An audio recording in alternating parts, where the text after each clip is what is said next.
ustedes no deben olvidar y en base a esto, inclusive ustedes van a poder determinar cuando hagan sus diagnósticos cuándo es un quiste y cuándo es un pseudoquiste, porque también hay patologías pseudoquistes.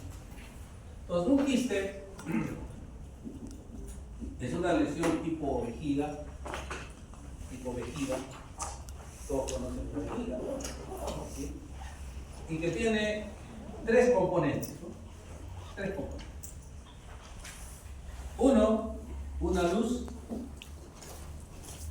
que usualmente contiene líquido, usualmente, ¿no? Usualmente. Pero hay algunos quistes que contienen, por ejemplo, queratina. Otros quistes que, por ejemplo, tienen aire, son espacios. Y otros, inclusive, sustancias mineralizadas, calcificadas, pero son poquísimas. Usualmente los quistes contienen un líquido. ¿Qué líquido? Puede ser seroso, fibrinoso, hemorrágico, purulento, mucoso, que sea. Inclusive la mezcla de todo. Pero es usualmente.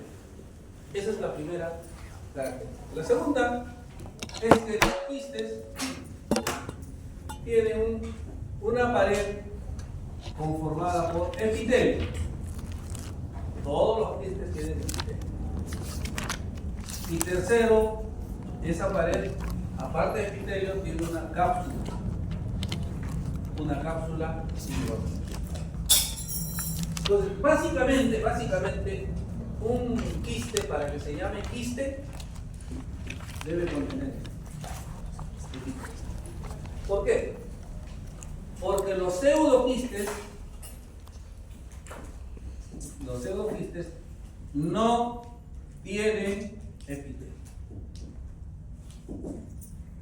Entonces, una lesión tipo vejiga que contenga una luz con contenido líquido, rosa, y que tenga una cápsula sin epitelio es un pseudoquiste. ¿Ok? Entonces, partiendo de esto, lo que vamos a ver ahora son quistes verdaderos. O sea, lesiones que tienen estos tres elementos. Y segundo, vamos a ver quistes de los maxilares. O sea, quistes que se generan tanto en el maxilar como en la mandíbula. Hay una última clasificación de la OMS del 2022 que inclusive dice, no dice quiste de los maxilares, sino quiste de las mandíbulas. Así dice. Así dice. Pero son quistes de los maxilares. Maxilar superior, maxilar inferior, pero hoy en día llamado simplemente maxilar y mandíbula. Y entonces estos quistes de los maxilares pueden ser de dos tipos. Pueden ser odontogénicos, ¿correcto? Aquellos quistes que se forman, porque ahora vamos a ver la fisiopatología de los quistes, o sea, cómo se forman, cómo se desarrollan, etc. Y que estas van a tener un inicio en su formación de estructuras provenientes de la odontogénesis, ya sea de estructuras normales o de restos celulares de la odontogénesis. ¿No? ¿Y ese zombie? Un zombie que no dice nada, que aquí. ¿Y este salón no? Sí. ¿Qué hace acá? Sí. Vamos a enseñar. Van a salir como zombies, ¿verdad?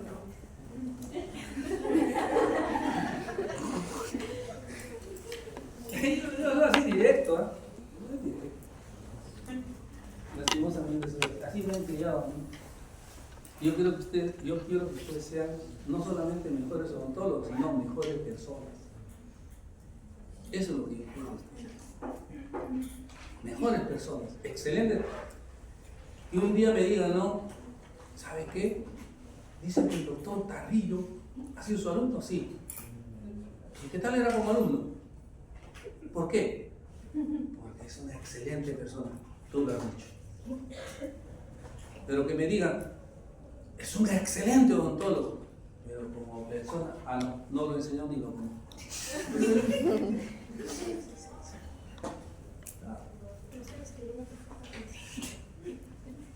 ¿Por qué? Porque uno es odontólogo cuando está con el paciente, pero es persona las 24 horas del día.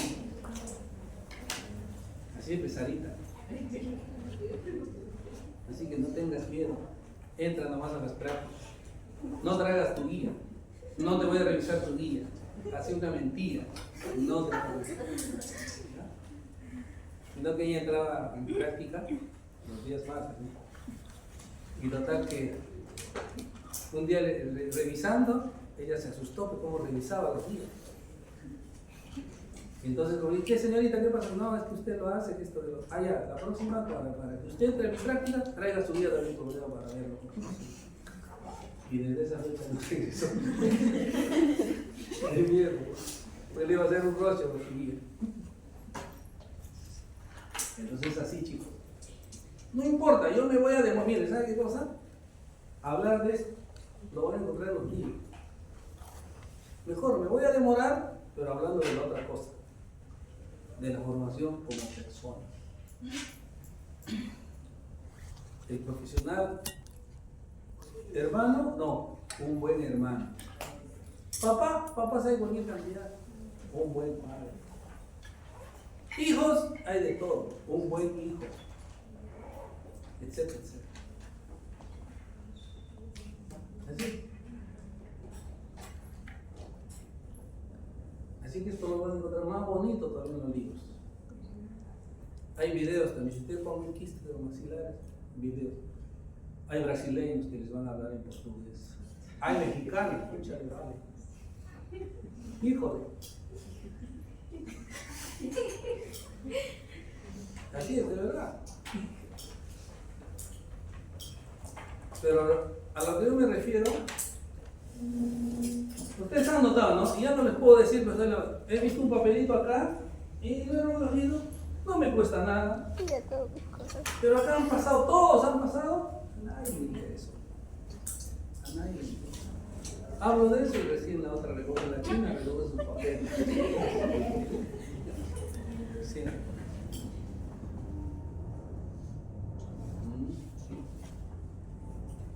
La China dirá, ¿y para qué está el servicio de limpieza?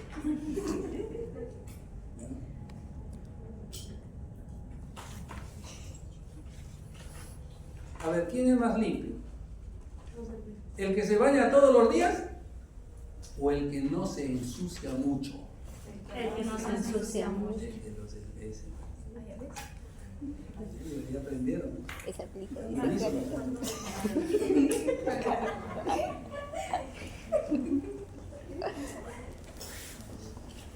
¿Qué dicen los que Por eso se no porta me bien o no? ensucio. ¿A Río se porta bien o no? No, avise. Porque yo sé todo lo de los cajachos. Ya los cajachos lo conozco. ¿Ah? Buen chico. Ojalá que también de grande sea bueno. Bien, entonces, no se olviden de esas cosas, pero no se olviden. No se olviden. Porque alguien va a decir, no, yo tengo plata y yo me comporto como quiera. ¿Ah? ¿Qué dice? Alexandra, ¿eres tú? No, Alexandra. ¿Perdón? Alexandra.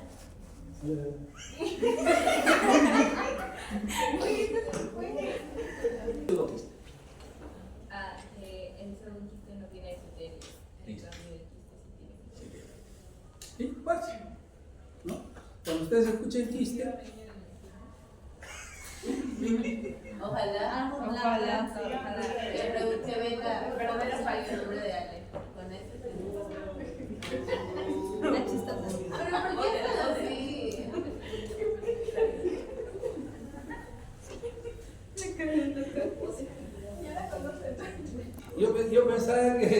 yo pensaba que la dirigente del vaso de leche no nos habla.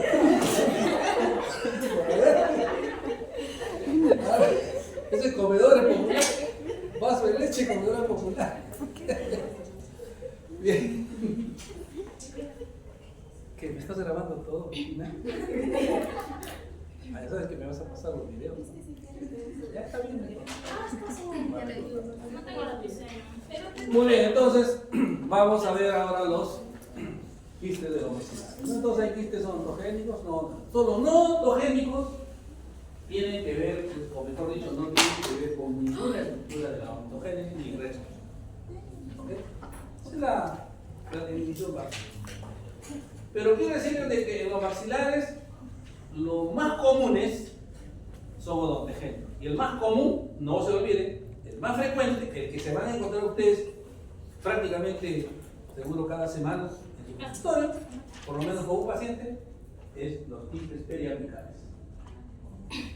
Los quistes periapicales, llamados también periódicos apicales, quistes radiculares o apicales. Eso es lo más común, lo más frecuente. 75% más o menos, 70-75% de todos los quistes son periapicales. En segundo lugar, en frecuencia, están los quistes de erupción y los quistes de erupción.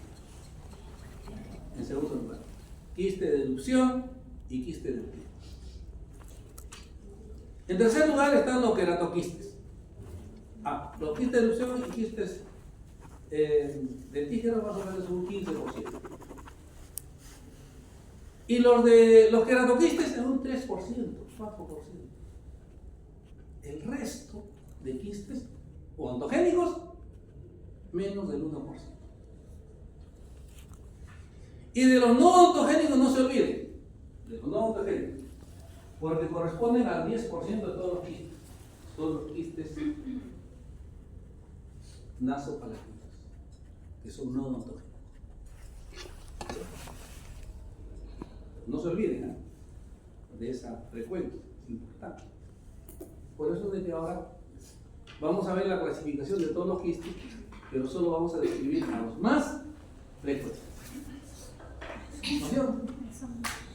Es como cuando, por ejemplo, ustedes quieren saber de alguien, de un artista quieren saber su información, de un artista desconocido o del más popular. Del más popular. Igual, ¿ya? Vamos a describir solo de estos tres quistes: periapical, dentígeno de erupción y querato. Comprender la etiopatogenia de los quistes. Etiopatogenia. ¿Qué cosa es etiopatogenia, Sarita? ¿Qué te trae a mente ese término? Etiopatogenia. La causa y patogenia es desarrollo y evolución. La causa y la evolución, eso vamos a saber ahora. ¿Qué causa y cómo evoluciona? ¿Ok? Conocer la fisiopatología. ¿Qué es la fisiopatología? A ver, Justita. ¿Qué entiendes por fisiopatología? Antecedentes fisiológicos de la persona. Antecedentes fisiológicos. La fisiopatología también son los mecanismos químicos, bioquímicos, en el desarrollo de los quistes. Y ahora vamos a ver cómo se desarrolla. ¿Se acuerdan cuando hablábamos, por ejemplo, de fisiopatología del cáncer, de la carcinogénesis, ¿no? Las moléculas, etc. Igual acá vamos a ver cómo se desarrolla un quiste desde el punto de vista molecular, desde el punto de vista psicológico. Y finalmente, describir las características clínicas, ¿no? Es decir, cómo se manifiesta clínicamente, cómo se manifiesta en una radiología, que tanto a ustedes les gusta esa asignatura, que seguramente ya han visto ya algunos quistes, y cuáles son las características histopatológicas que vamos a ver nosotros a través de la microscopía, ¿no? En una biopsia. Si bien es cierto, en el diagnóstico de los quistes, quiero decirles, en el diagnóstico de los quistes, la biopsia es para poder confirmar muchas veces. ¿Por qué? Porque muchos quistes vamos a ver que se diagnostican con una buena clínica y un buen examen radiológico. O sea, un buen examen clínico que consiste en la anamnesis y el examen clínico, ¿no? Y una imagen radiológica suficiente. Por ejemplo, un quiste periapical no es necesario hacer biopsia para hacer diagnóstico definitivo. ¿Ok? Igual, en un quiste gingival, por ejemplo, es necesario hacer biopsia. Y así, ¿no? Entonces, en realidad es importante, es cierto, es importante describir las características histopatológicas, pero también la parte clínica, sus manifestaciones y sus características imagenológicas.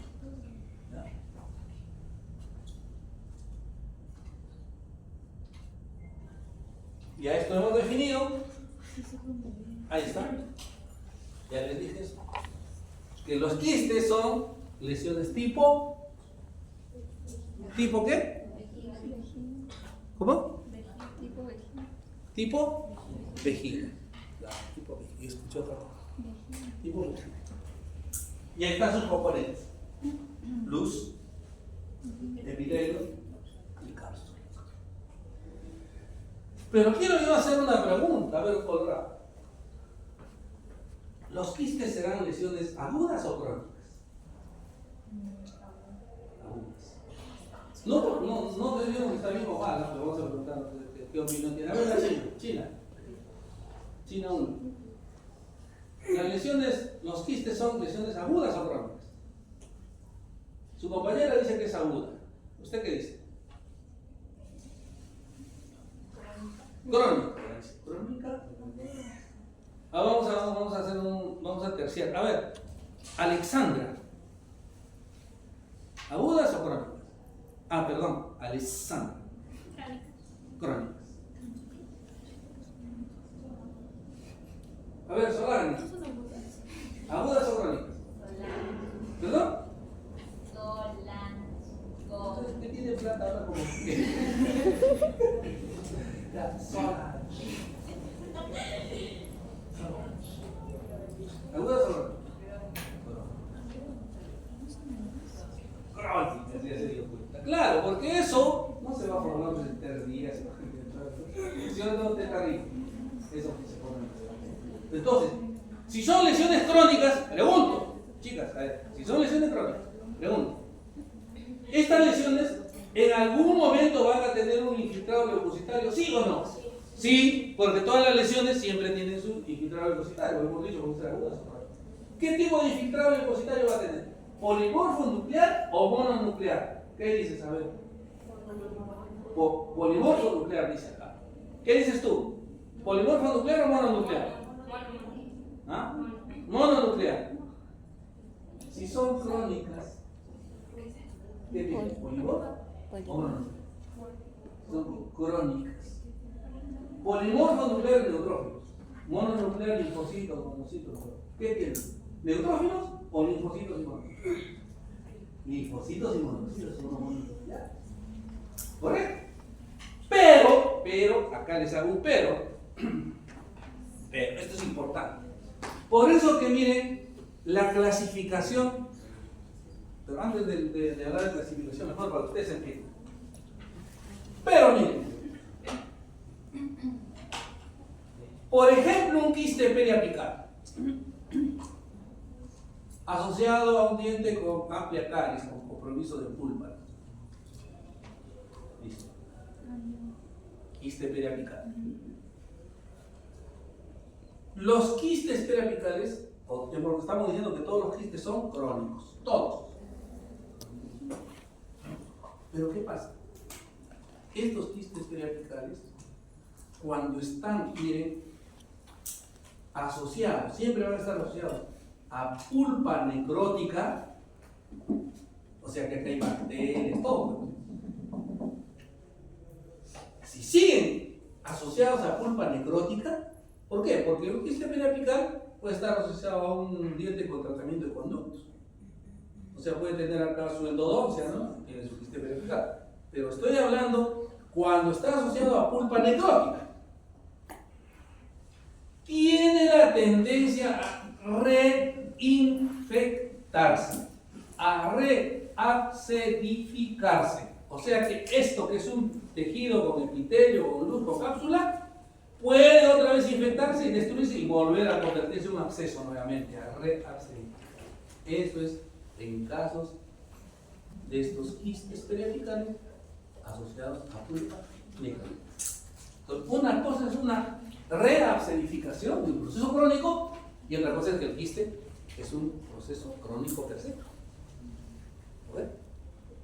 Es más, en algunos artículos ustedes van a, como son haciendo lectores, ustedes van a leer de que el tratamiento de quistes periapicales pequeños, inclusive algunos mencionan no más de 1 centímetro. Dice, no, pero eso es relativo, solamente voy a ver pequeños. El tratamiento, algunos practican lo que se llama la reabserificación. O sea, ¿qué hacen, no? Introducen una sustancia, un elemento, puede ser una lima, un escariador, e introducen, pues, ¿no? Contaminación. Contaminan y esto comienza a convertirse en un absceso. Y una vez que se ha abscesificado, drenan a través del. Lo tratan como si fuese un absceso. A eso le llaman. Hay muchos artículos, pero.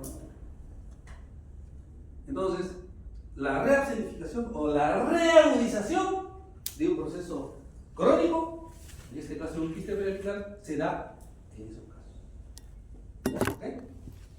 Eso. Entonces, pregunto, si yo hago un estudio biópsico de este tejido reabscesificado, ¿qué tipo de infiltrado voy a encontrar? ¿Polimorfo nuclear o mononuclear?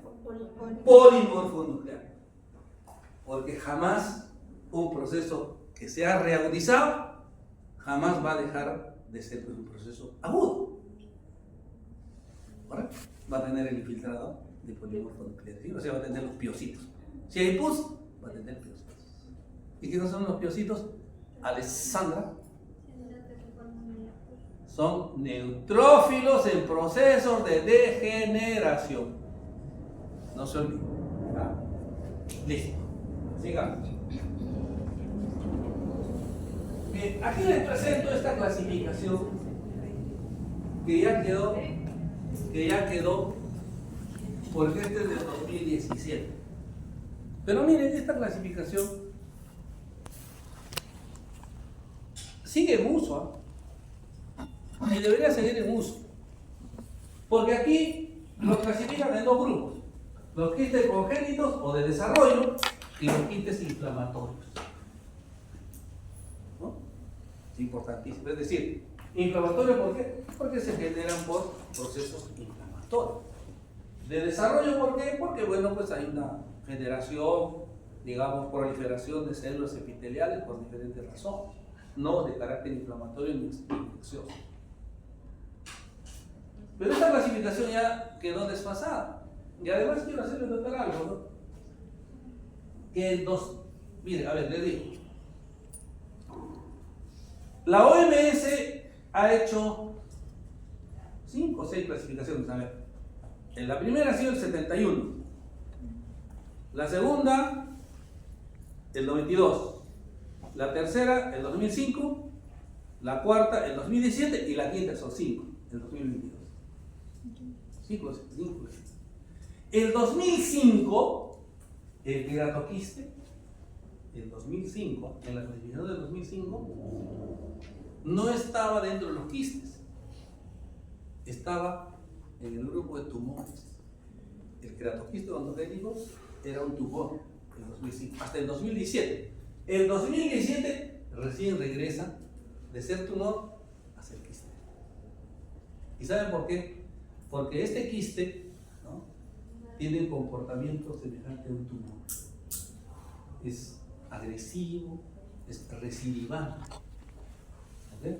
Se parece a un tumor. ¿Ya? Pero en 2017 regresó a ser quiste. ¿Pero qué ha pasado en 2022? En 2022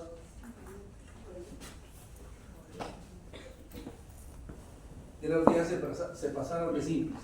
Claro, yo les había dicho que las clasificaciones deben ser lo más simples, pero creo que acá ya se pasaron. ¿Por qué? Porque acá no mezclaba papas con camotes, todo en una sola. En una sola. Ahí está. Y la llaman quistes de las mandíbulas. Y ahí están todos los quistes. Lo que sí no existía en quistes, y acá les voy a hacer notar, no existía, era este. El quiste quirúrgico ciliar. Ese es un nuevo quiste que recibe. O sea, no es que no existía, ¿no?, sino no estaba dentro de la clasificación de quistes. Después todo lo demás, pero todo está mezclado. Todo es una sola, así que ya olvídense, de acuerdo a esta clasificación, cuáles son de desarrollo, cuáles son los inflamatorios. Acá están mezclados. En 2022. 2017-2022. Es probable que el próximo año haya otra clasificación. Y sabe Dios cómo se les ocurrirá. Pero ahí está. De todos estos, felizmente que el número 1 lo han puesto. Quiste radicular, que es el más prevalente. ¿No? Ya les he dicho 70 más o menos % de todos los quistes es el quiste. ¿Ok? Luego viene el quiste dentígero. ¿Ok? No está aquí el quiste de ilusión.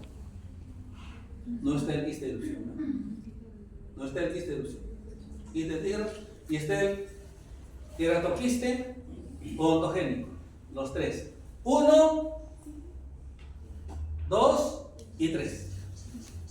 De los odontogénicos. En ese orden.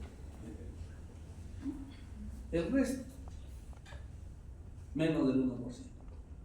¿Verdad? El resto, menos del 1%.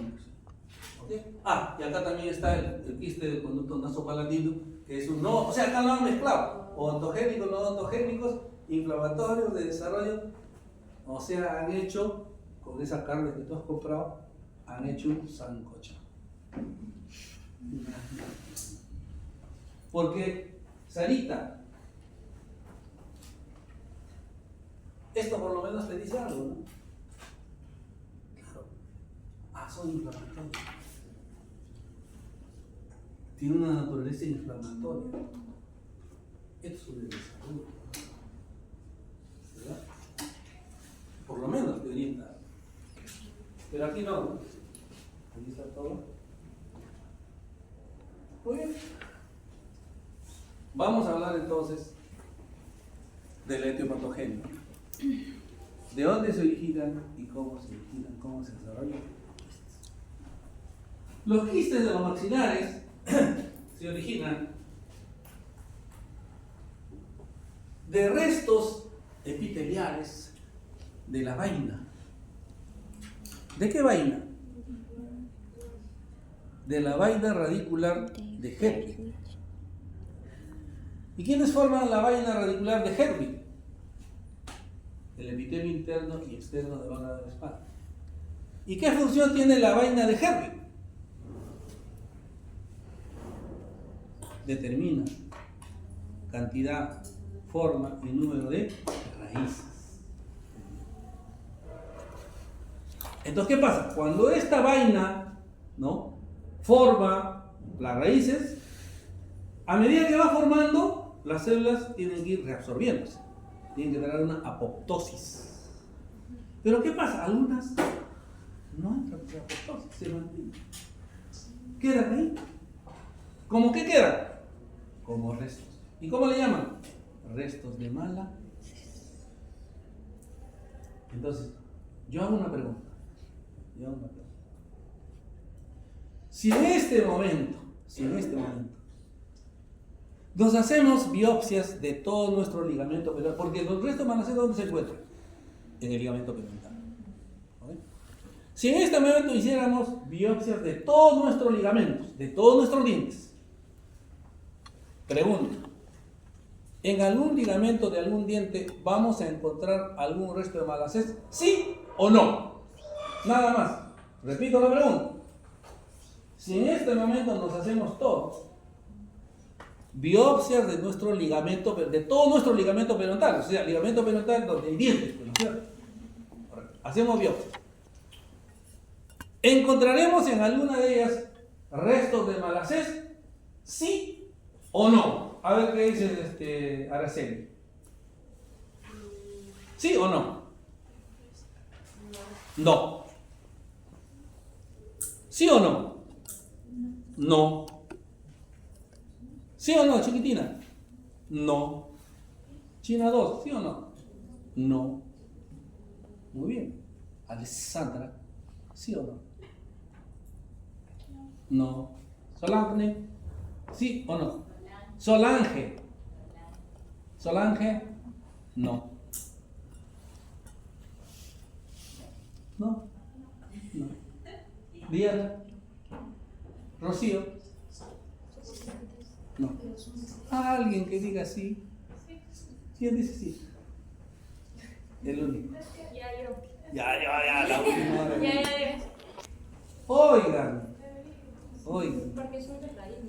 Porque, miren, los restos de Malassez pueden estar en cualquiera de nuestros ligamentos. Lo que pasa es que están en estado quiescente, como restos.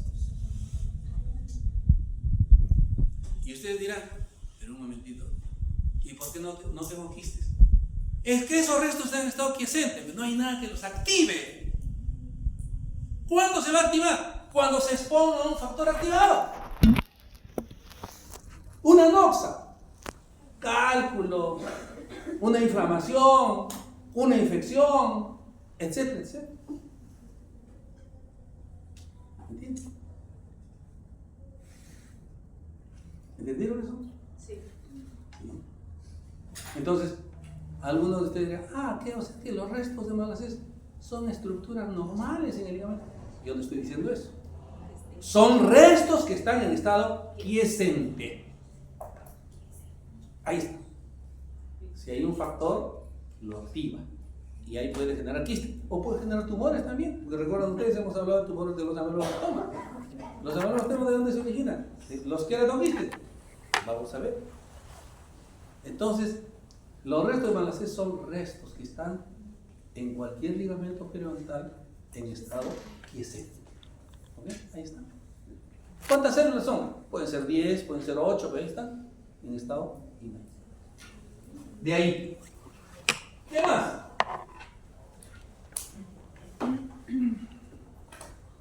También del epitelio reducido del órgano de semana. ¿Qué cosa es el epitelio reducido del órgano de semana? Ustedes saben que cuando se forma el diente hay 3 estructuras, hablamos la semana pasada, y eso sí no me olvido. El órgano del esmalte, que origina el esmalte, la papila, que origina la pulpa y la dentina, y el saco, ¿no es cierto? El saco dental, que origina ligamento, cemento y hueso. Entonces, cuando nosotros hablamos de epitelio reducido del órgano del esmalte, es cuando se forma el esmalte, después de haber formado el esmalte, el epitelio, o mejor dicho, el órgano del esmalte que tiene 4 capas, epitelio externo. Vamos a dibujar acá porque seguramente ustedes me van a entender.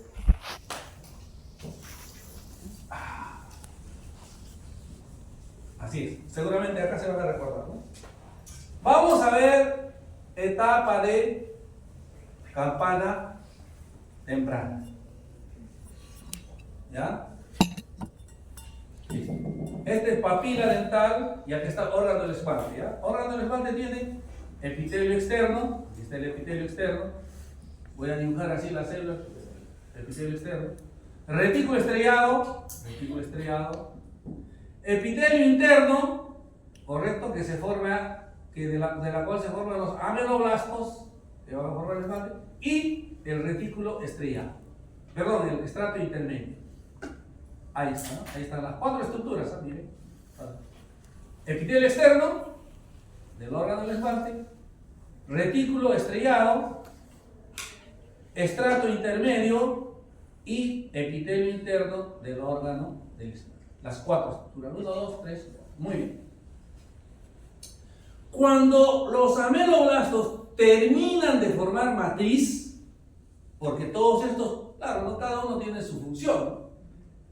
Cada uno tiene su función, cada una de las estructuras tiene su función, pero básicamente estos son los que se van a convertir en ameloblastos y los que van a sintetizar la matriz. Cuando se ha formado ya toda la matriz del esmalte, ya completa, ¿correcto? Entonces estas 4 estructuras se van a unir, se van a fusionar en una estructura que al momento que el diente erupcione, vamos a poner acá, que al momento que el diente erupcione se forma una capa, así. Esas 4 estructuras se unen, formando una capa que cubre todo el esmalte, que se llama epitelio, reducido del órgano del esmalte. ¿Reducido qué quiere decir? Que ya se unido. Y esto cuando erupciona a la cavidad bucal se llama membrana de Nasby.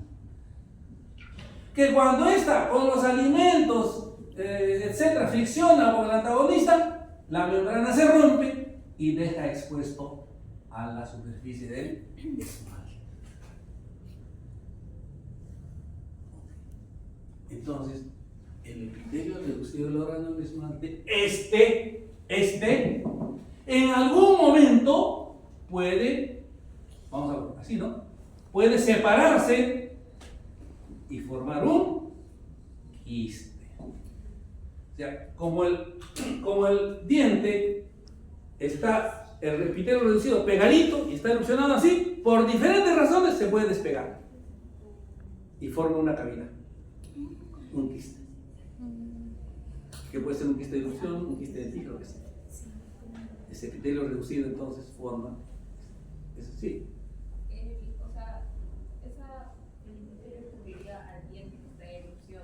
Por supuesto. Y eso que usted dice es como que si el diente estuviera acá y crearía un huequillo, ¿verdad? Un espacio, claro. ¿Qué pasa? No? Que el epitelio reducido para que el diente vaya erupcionando, tiene que estar pegadito al esmalte.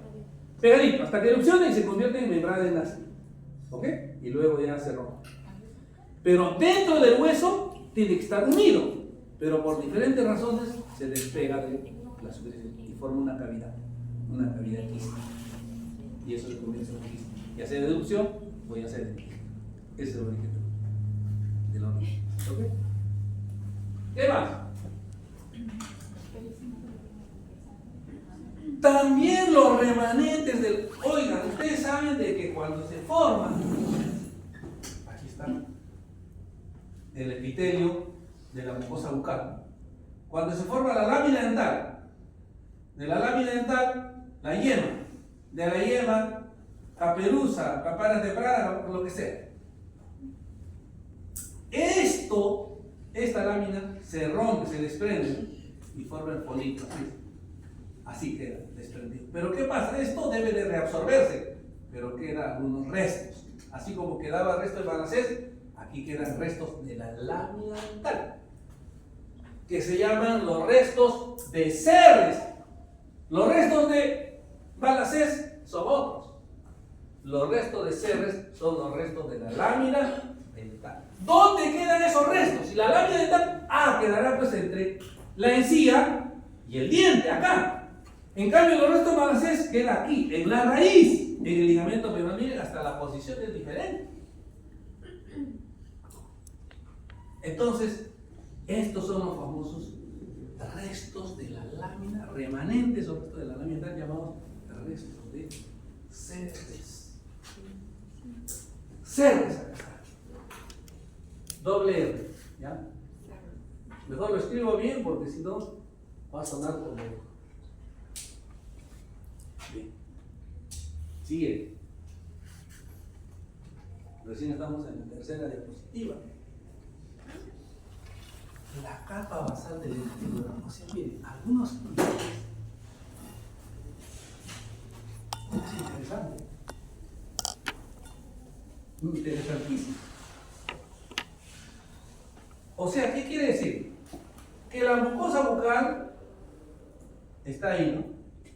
Tiene el tejido conectivo y epitelio. Bueno, algunos quistes por la profundización o la introducción de células del estrato basal. De acá. Y estos generan. O sea, no es necesario que exista remanente, no es necesario que exista resto, sino estas células se activan y forman quistes. Claro, el orden de presentación es por el orden de frecuencia. Este es más frecuente, este en segundo lugar, en tercer lugar y en cuarto lugar. Es más, hay una quinta que es mucho más rara, que es la degeneración quística del órgano del esmalte en la etapa de caperuza. O sea, miren, tenemos aquí etapa de caperuza, ahí está, ¿no? Papila, epitelio externo, epitelio interno, estrato intermedio y retículo estriado. En esta etapa, este folículo, este órgano del esmalte puede sufrir transformación quística. En vez de que prolifere, se hace un espacio acá y todo este epitelio forma un quiste. he visto casos, es raro que pasó, los orígenes, la etiología, de dónde se originan los quistes de los maxilares. Claro, estamos hablando de los quistes odontogénicos. En el caso de los no odontogénicos, por ejemplo, el quiste nasopalatino, ¿cómo se forma? Recuerden ustedes de que los procesos maxilares, ¿no?, se unen a través de estos mamelones, ¿no? Hay dos mamelones que tienen que coadaptar, tienen que unirse. Y entonces, estos mamelones, en el momento de la embriogénesis, están formados por mesénquima y este es epitelio. Entonces hay lo que se llama una mesodermización. O sea, prolifera el mesodermo, prolifera hasta que se unen. Una vez que se unan, este epitelio y este epitelio debe de reabsorberse, ¿no? Así. Para que se unan, ahí está, ¿no? Entonces, acá, este epitelio, así se forma el paladar. Entonces debe reabsorberse este epitelio, pero ¿qué pasa? Hay algunos restos que quedan, restos, remanentes.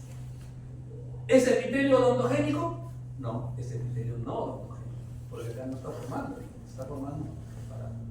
Entonces, estos restos que quedan ahí, cuando el individuo llega un momento y se expone al luz factor, pueden proliferar y generar ¿qué cosa? Quistes. ¿Qué quistes?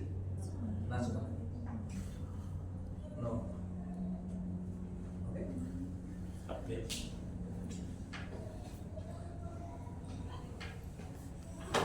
Ahora, ¿cuáles son los mecanismos fisiopatológicos de crecimiento? ¿Cómo crece un quiste? En primer lugar, ¿cómo se activan, ¿no?, las células epiteliales? Eso es. ¿Cómo proliferan y cómo generan la quiste? Entonces, en primer lugar, hay un mecanismo que se llama crecimiento mural.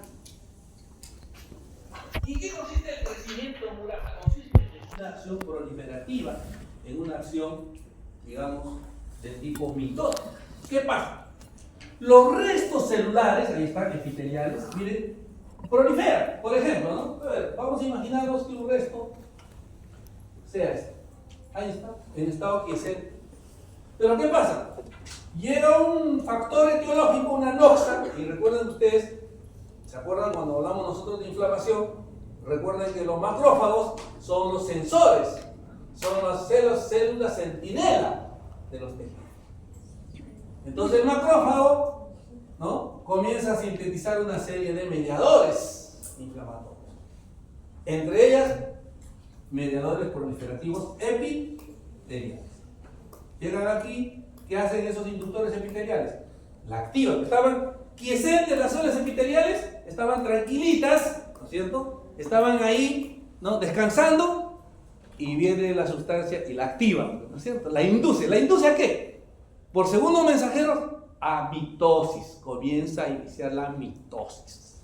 Entonces, esta célula se divide en dos, esta otra célula otra vez en dos, así, la otra se divide. Esto comienza a crecer. ¿Cómo se llama esto? Crecimiento mural. Proliferación. ¿Ok? Bien. Pero miren, los quistes no son tumores sólidos. ¿Qué son los quistes? Lesiones tipo vejiga. Se tienen una luz. ¿Cómo se forma la luz? Es un mecanismo interesantísimo. Lo que pasa es lo siguiente. Miren, estas células comienzan a proliferar. Estamos haciendo crecimiento mural. ¿Ya? Crecimiento mural. Sigue creciendo. Pregunta. A ver, salida. ¿Los epitelios son vascularizados o son avasculares? Son avasculares. Pero tú sabes que los vasos sanguíneos son importantes porque están los nutrientes, oxígeno, todo eso. Y si son avasculares, ¿cómo se nutren? ¿Ah? Del tejido conectivo, por difusión, correcto. Lo que ella dice es correcto. Es decir, aquí hay una membrana basal. ¿De qué está rodeado? Ahí está, muy bien. Miren, ahí están los vasos, ¿eh? ¿Ven los capilares? Por difusión, o sea, Aquí por gradiente de concentración, aquí el oxígeno está bien concentrado. Por gradiente de concentración entra acá, entonces este consume un poquito de oxígeno, este se la pasa así. Pero ¿qué pasa si esto sigue engrosando? ¿Llegará oxígeno acá? No. ¿Llegarán nutrientes acá? No. ¿Pero qué pasará con esas células sin oxígeno y sin nutrientes? Claro, se necrosa. Entonces, a medida que se va necrosando, se va formando un espacio. Y como es un tejido inflamatorio, aquí se va llenando líquido plasmático. Muy bien. Listo. Hasta ahí la primera fase. Segunda fase. Presión osmótica. ¿Cómo actúa la presión osmótica en el crecimiento del quiste? Ustedes saben que la presión osmótica, ¿no? O presión coloidosmótica es diferente a la presión hidrostática. La presión osmótica o presión coloidosmótica está mediada por la concentración de proteínas. La presión hidrostática por la cantidad de agua. Pero tienen una relación, ¿no? Cuando hay mayor cantidad de proteínas, hay mayor retención de agua. Eso se supone, ¿no es cierto? Pero de todas maneras hay una presión. Entonces, dentro de este espacio donde hay agua y proteínas, pregunto, ¿la presión va incrementándose o va disminuyendo a medida que va creciendo? Va incrementándose. Entonces, si va incrementando, esa presión es ejercida ¿hacia quién? Hacia las paredes. ¿Sí o no? La presión es ejercida hacia las paredes. En histología o en embriología les han dicho, seguramente. El hueso a la presión ¿se aposiciona o se reabsorbe? El hueso a la presión se reabsorbe. Entonces, si aquí hay elevación de la presión, y en definitiva, ¿quién es el que va a recibir esa fuerza de la presión? El hueso. Entonces, ¿quién va a recibir esa fuerza? El hueso. El hueso entonces se va a reabsorber. Y al reabsorberse, ¿facilita o limita el crecimiento del quiste? Facilita la presión. Y último mecanismo. Y por eso les hice una pregunta. Les dije, si las lesiones quísticas son agudas o crónicas. Son crónicas. Son crónicas. Entonces va a haber un infiltrado mononuclear. Y entonces justo alrededor, a nivel de la cápsula, hay macrófagos. Pero como hay presión, entonces se activan los osteoclastos. Entonces va a haber una acción osteoclastogénica. Y se forman estas células, los osteoclastos. ¿Qué hacen los osteoclastos? Reabsorben el hueso. Y si reabsorben el hueso, eso permite que el quiste crezca o disminuya su tamaño. Que siga. Tercer mecanismo de la osteoclasto. Y ustedes saben cómo funciona el osteoclasto, ¿no? ¿Saben cómo funciona el osteoclasto? ¿Ah? ¿Se acuerdan o no? ¿Cómo funciona el osteoclasto? ¿Quién no se acuerda? No es como una especie de basurero. ¿Perdón? Como un basurero. ¿Cómo un qué? Basurero, que nosotros lo países. ¿Cómo un basurero? Que o sea que Como un macrófago. claro, el osteoclasto es un macrófago, es un macrófago gigante. Es como un basurero. Es un macrófago gigante, pero no es como cualquier macrófago gigante. Pero mire, el hueso, ¿qué cosa es? Es un tejido que tiene sustancia inorgánica y sustancia orgánica. Claro, la sustancia orgánica es fácil de fagocitarla, ¿no? A una proteína, a un carbohidrato, a una grasa, fácilmente, ¿no? Pseudópodos, se engulle, se une al lisosoma, fagolisosoma y se destruye. Pero al tejido duro, calcificado, ¿qué? El macrófago, el osteoclasto tiene su martillito, tiene su serruchito, tiene su corte de diamante para que corte la parte mineralizada. ¿Cómo? Una reacción enzimática. Más que reacción enzimática, en realidad es una reacción de descalcificación, de desmineralización. Doctor, ¿puede el baño? ¿Vale? Ya se cansó de tanto osteoclasto. Miren, es interesantísimo. Por razón de tiempo lo vamos a hacer rápido y ya usted lo revisará. El osteoclasto es así. Tiene un borde de cepillo. Este es el hueso. ¿No? Este es el borde del cepillo. Aquí es donde se está produciendo la reabsorción, ¿no? Es multinucleado, es un macrófago multinucleado. ¿Okay? Lo que pasa es que, claro, la acción enzimática es dada para la sustancia orgánica acá, porque acá hay proteínas, hay colágeno, etc. Para eso sí, las enzimas. ¿Por qué? Porque esto lo fagocita, lo introduce a su lisosoma, etc. Pero la parte mineralizada, las sales cálcicas, octacálcicas, la fluorapatita, etc., consta. Lo que pasa es que aquí debe de formarse un medio ácido. Que por ustedes saben que las membranas de las células son altamente permeables al CO2. Ya, rápidamente nada más. Ingresa CO2 por un mecanismo de reacción, forma ácido carbónico, o bicarbonato. El bicarbonato a través de un intercambiador intercambia con el cloro. Y a través de un canal de cloro, miren, sale aquí cloro. ¿Okay? Y una fracción a través de una bomba de hidrógeno elimina aquí hidrógeno. A través de una bomba de protones. A través de todo un mecanismo de reacción. Esto ya lo revisan. Entonces, hidrógeno y cloro se unen ¿en qué forma? Ácido clorhídrico. Y el ácido clorhídrico disuelve las sales. Entonces, la sustancia mineral con el ácido clorhídrico. El resto, fagocitosis, con enzimas. Así es. O sea, no es cualquier cochinito, no es cualquier basurerito.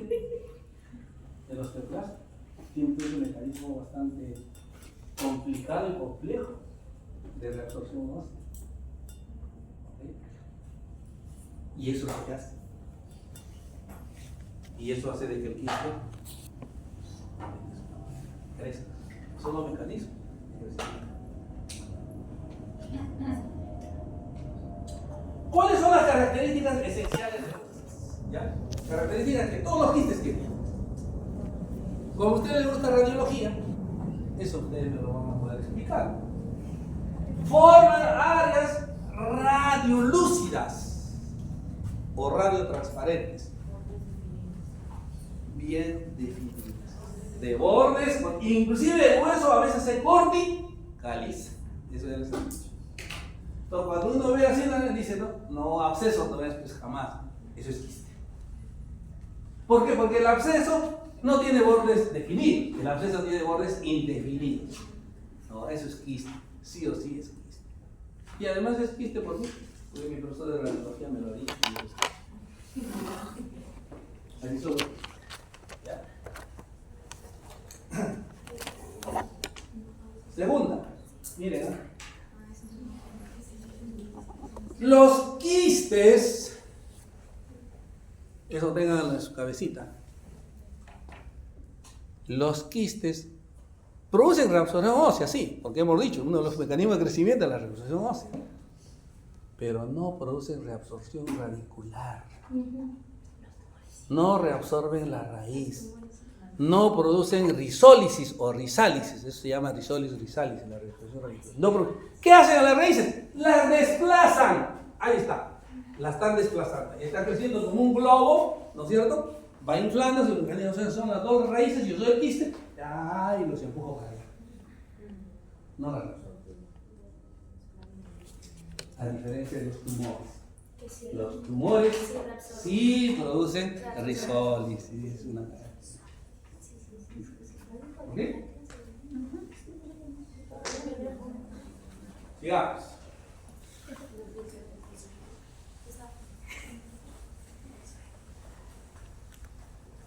Los quistes en general, no duelen, no molestan. Son asintomáticos a menos, por ejemplo, que se reacidifiquen, que se reinfecten. Entonces, si se reagudizan, la característica clínica de cualquier lesión aguda es el dolor, calor, tumor, rumoso. Pero entonces, como no duelen, muchos quistes se van a dar como hallazgos imaginarios. O sea, por ejemplo, el paciente viene, no sé, pues no, porque tiene por acá de repente algo que le está molestando el diente, toma la radiografía y se da cuenta de que hay un quiste. Un hallazgo imaginario. El paciente vino por una cosa y le encontramos otra cosa. ¿Ya? ¿Está bien? Sí. Listo. Claro, los quistes de los maxilares, claro, y ustedes han visto, a excepción del quiste gingival, todos los quistes afectan el hueso. Todos los quistes. Pero estos quistes pueden crecer y afectar tejido blando. Todos los quistes. Si bien es cierto, afectan primero hueso, pero también pueden afectar tejido blando. Entonces, cuando afectan tejido blando, si se extiende a tejido blando, entonces cuando nosotros palpamos, esa lesión es blanda, pero fluctuante. Aprovecho. Es blanda, pero fluctuante. Ahora ustedes dirán, ¿pero cómo es esto? ¿Perdón? La fluctuación, ¿no? Miren, ¿qué cosa es fluctuante? Mire, yo recuerdo bastante a mi profesor, esto me enseñaron en semiología. Imagínense, yo estudié hace ¿no? Hace y yo me acuerdo. Cuando alguien le preguntó, le dijo, ¿y cómo es fluctuante? Claro, porque es fluctuante. Es blando y fluctuante. Entonces, ¿qué hizo nosotros? A ver, una bolsa de plástica, llénelo de agua. Ya, y lo puso a la mesa. A ver, ven que tú has preguntado, a ver, presiona, ¿no? Presionó y suelta, ya. ¿Qué has visto? Que se ha movido. Esa es fluctuación. Esa es fluctuante. ¿Eso quiere decir qué cosa? Ahí está, como dice el... ¿No? Presionas acá y hay un ligero movimiento. ¿Por qué? ¿Por qué ese movimiento, esa fluctuación? Porque hay líquido. Si fuese sólido también puede ser raro. Pues una lesión, por ejemplo, una tumoración benigna puede ser sólida, pero no fluctuante. O sea, puede ser blanda, pero no fluctuante. Pero una cosa es la fluctuación, ¿no es cierto? La fluctuación, un movimiento de... ¿Ya? Ya saben.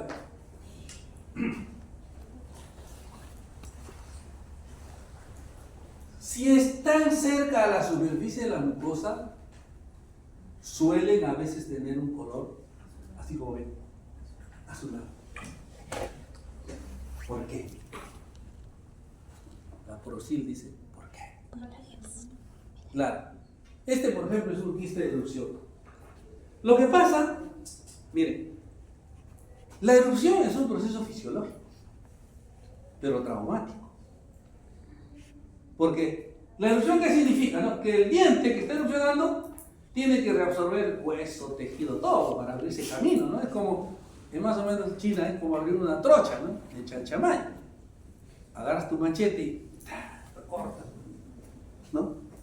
Te encuentras con una papaya igualito. Así es, la erupción es un proceso traumático, pero fisiológico. Entonces, vaso sanguíneo, igual, ¿no? Entonces, ¿qué pasa cuando agarra un vaso de un gran calibre? Se produce una hemorragia. Y esa hemorragia se acumula en la luz, entre el epitelio reducido y el esmalte. ¿Y qué forma? Un quiste de erupción, llamado también hematoma de la erupción. Por eso se llama también a estos quistes hematomas de la erupción. ¿Ya? Sí. ¿Tiene clase ya? Creo que ya tiene clases. Sí, 2:40 ya. Listo. Terminamos con esto. El resto de la información, de las características, etc., eso lo encuentran en el texto. Lo importante es que hayan entendido estos mecanismos. Una pregunta. Muchas preguntas. ¿Qué preguntas? Salah, ¿quién dijo a mí así? ¿Mi clase?